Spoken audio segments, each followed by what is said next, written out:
भाई बहनों नमस्कार। आपको पता ही होगा कार्तिक मास चल रहा है। इसमें कितना पुण्य फल मिलता है। नहाने में कार्तिक में जितने भी मनोकामना होती है सब पूरी होती है। कार्तिक मास में जो भी कुछ मांगते सच्चे दिल से वो सब कुछ मिलता है। अभी कार्तिक की मैं कहानी सुनाती हूँ आपको, पीपल पथवारी की। एक गुजरी गांव में गुजरी रहती थी। आई वो गुजरी दूध बेचने के लिए जाती थी। अपनी सास उसकी बोली, दूध बेच का तू जितना भी दूध घर में बेच का। तो बेचने के लिए गई हो तो पीपल पथवारी के नीचे लेडीज नहा रही थी। सुबह का टाइम भजन कर रही थी। तो वो तो कह रही बड़ी अच्छी बात है, देखो सुबह सुबह भजन कर रही है, मेरा भी मन करता है पर लेकिन दूध बेचना आई है। अब बैठ गई जाके ना। अरे बस क्या बहनों कैसे पूजा होती है, ये तो पानी से सींच रही है, मैं तो दूध और दही से सींचूंगी पीपल पथवारी को। बैठ गई, जितना दूध ले जाती थी सारा पीपल पथवारी में चढ़ा जाती थी और घर पे आ जाती थी। पूरा महीना ऐसे ही बीत गया, डेली ले जाती थी और अपने सींच जाती थी। अब बोली सास बोली, बहू पैसा लेकर दूध दही बेच खाती तू, घर का खर्चा कैसे चलाएंगे। बोली माता जी दूध दही का पैसा तो पूरा महीना में मिलेगा। बोली ठीक है भाई, महीना में लिए ये तो। जैसे महीना पूरा होगा, कार्तिक मास खत्म होगा, पूर्णिमा से एक दिन पहले गई बहू और पीपल का पेड़ के नीचे जाके बैठ के रोने लग गई। बोली अब मेरी सास पैसे मांगेगी, अब मैं पैसे कहाँ से दूंगी, मुझे तो पूरे महीने दूध पीपल पथवारी में सींचा है, मेरे पास तो कोई पैसे ना है। तो पीपल में विष्णु भगवान आए और विष्णु भगवान बोला बेटी क्यों रो रही तू। बोली मैं दूध बेचने जाती थी रोज और पीपल पथवारी में मैं दूध चढ़ा देती थी, सींचती थी। अब मैं अपनी सास को क्या जवाब दूंगी, पैसे मेरे पास है नहीं। तो बोली बेटा ऐसे कर तू, जितने भी पत्ते हैं फूल है और कंकर पत्थर रहे सब ले जा और अपनी गुल्लक में डाल दिए और अपनी सास से बोल दिए जब पैसे मांगे को माता जी ले आई, गुल्लक फोड़ लो पैसे ले लो। अब जब वो ले कर गई घर पे तो बोली बहू पैसे ले आई। बोली हाँ माता जी पैसे ले आई।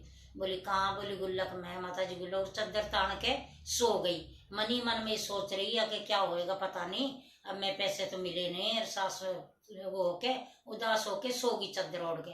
जब सास ने गुल्लक फोड़े तो उसमें सोना चांदी हीरा जवाहर लिखड़ा। अब बड़ी सास खुश हुई पर ये मन में ये आया, इतना का तो दूध बेचा नहीं पर इतना धन बहू कहाँ से लेकर आई, जरूर कोई इसने डाका डाला है, कोई चोरी करी है। पूछने लगी बहू से, बोली बहू इतना का दूध दही तो ना बिका, इतना तू पैसे कहाँ से लेकर आई। बोली माता जी मैं तो दूध दही ना बेचने गई, पूरे महीने कार्तिक नहाती थी मैं, डेली वहीं अपना दूध दही पीपल पथवारी में सींच आती थी। बोली अच्छा। और बोली मेरे को तो विष्णु भगवान नहीं, जाके पीपल का पेड़ नीचे रोने लगी कि मैं कहाँ से दूंगी पैसे।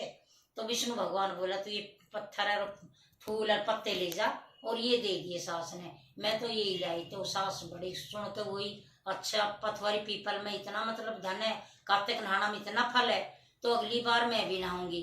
अब जैसे जैसे कार्तिक आया, साल खत्म होगा, अगला कार्तिक आया तो बोली बहू अब के कार्तिक मैं नहाऊंगी। अब सास कार्तिक नहाने लगी, गई रोज जाए तो अपना दूध तो सारा बेच आए और जो धोन धान होता था वो अपने पीपल पथवारी में सींच आओ। अब डेली वो अपने ऐसे ही करे, जो बचता था वही सींच आओ। पूरा कार्तिक का महीना होगा, थोड़ा दिन बचा तो बहू से कहने लगी बहू तू पैसे मांग मेरे से। तो बोली कभी ऐसा भी होता है कि बहू सास से पैसे मांगती है। अब उसने तो अपना पूरा वो करना था ना, भाई मैंने तो धन ऐसे मिलेगा। बोली नहीं तू मांगा। बहू बोली माता जी पैसे दो, घर का सामान ले आना है। तो सास बोली बहू कार्तिक खत्म होएगा और पूर्णिमा को पैसे वो मिलेगा, पूरा दूध दही एक महीना मिलेगा। अब जैसे महीना खत्म होया, एक दिन पहले जाके ऐसे ही करा सास ने भी जैसे बहू ने करा, जाके पीपल का पेड़ के नीचे बैठ गई, रोने लगी। बोली मैं बहू से बताओ क्या करूं, पूरा दूध दही तो मैं बेच का आई और अब जो कुछ बचा था वो तुम्हारे ऊपर सिड़ाया और बहू से पैसे ना दूंगी तो बड़ी बेइज्जती होगी मेरी, अब क्या करूं मैं। अब विष्णु भगवान आया तो बोला तू भी एक कंकर पत्थर उठा ले जा और गुल्लक में डाल कर रख दिए।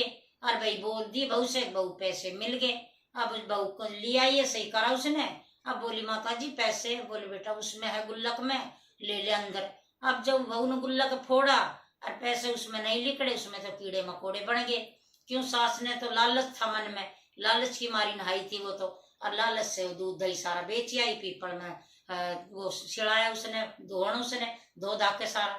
आप जैसे कीड़ा मकोड़ा माता जी इसमें तो नहीं है। बोला भाई बड़ा धोखा हुआ, जैसे मेरी मन्नत से मैंने नहाई थी वैसे ही मैंने फल मिलेगा। तो भाई लालच नहीं करना चाहिए, भावना से नहाना चाहिए। भगवान तो फल सबको ही देता है, जैसे जिसकी भावना है। बहू ने सच्चा दिल से करे थे और उसने लालच की मारी करी थी। अब विष्णु भगवान बोला भाई मेरी माफ करो, मेरे से ये गलती हुई है। बोला सबको ही भाई ऐसा ही देना, देखो लालच को भी देता है और जो पूजा करता है उसको भी देता है। भगवान तो सबके लिए बराबर है, लेकिन भावना होनी चाहिए भगवान के लिए, तो भगवान तो पूरा फल देता है। बोलो कार्तिक महाराज की। मेरी कहानी अच्छी लगी हो तो सब्सक्राइब करना, लाइक करना। सब बहनों को कहानी पूरी अधूरी हो तो पूरी करना। जय हो कार्तिक महाराज की।